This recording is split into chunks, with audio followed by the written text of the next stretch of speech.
So the country's focus on the economy have given at least some evident political advantages thus far to the Democratic ticket. John McCain, conversely, continues his feverish populist backpedaling, yesterday saying he opposed the government bailout for insurance giant AIG. Today, talking about its necessity. Now he's for more regulation. About 48 hours ago, and for 26 years in Washington before that, he was against regulation.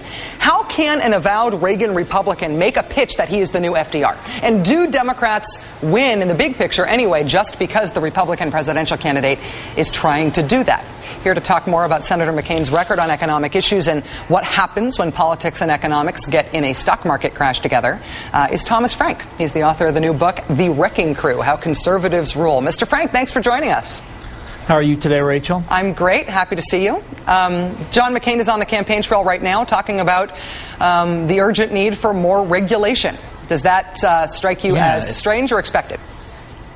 Well, of course, it's totally bizarre. It's an act of pure opportunism, is what it is. You know, this is a guy. Not only has he been, a deregulator for his entire career, but look at his former financial or former advisor on economic issues. I think he's back now. Phil Gramm, isn't that the author of the law that overturned the Glass-Steagall Act from the 1930s that originally regulated the banks? I mean, he's surrounded by deregulators. He comes from the party of deregulation. This is the party that rode to power in 1980 on this sort of great wave of anger at OSHA and at the FTC and the EPA and all this sort of thing, and they were going to turn back regulation, and they did it. They did it, and now they've got to take the responsibility for it. When McCain calls himself a Reagan Republican, which he still does proudly, you described the Republican Party just now as the party of deregulation. The argument was essentially government is bad.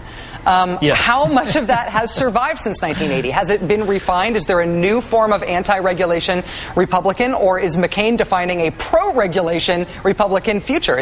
Are Republican politics around this issue changing?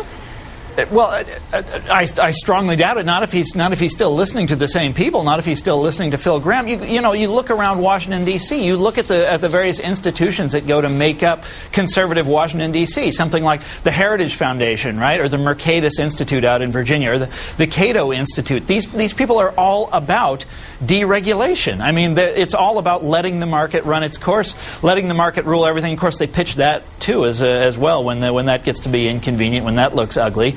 And ultimately what it comes back to is defending business. That's what the Republican Party is about, getting them off the hook, passing the bill on to you and me. Thomas Frank, author of the new book, The Wrecking Crew, How Conservatives Rule, also a weekly columnist now at the Wall Street Journal, to their great credit. Thanks for joining us. Sure thing, anytime.